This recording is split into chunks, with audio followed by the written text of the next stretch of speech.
Muling isinusulong sa Kamara na ipasa ang Child Safety Against Gun Violence Bill o House Bill 10058.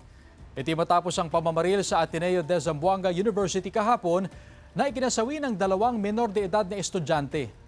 Kabilang sa mga layunin ng panukala ang paglimita sa access ng mga menor de edad sa mga armas, paigtingin ang seguridad at kahandaan ng mga eskwelahan sakaling may school shooting, pagpapanagot sa mga magulang, guardian at mga opisyal ng eskwelahan na bigong aksyonan ang mga banta ng karahasan, pati na ang mga hakbang kontra bullying at pagtatakda ng guidance counseling at intervention programs.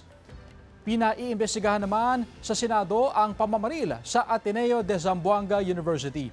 Sa pagdinig sa Senado noong July 1, lumabas ang posibilidad na ang mga school shooter ay naimpluwensyahan ng Nihilistic Violence Extremism o NVE, kung saan hinihikayat ang mga bata na gumawa ng karahasan gamit ang chat groups ng ilang online games.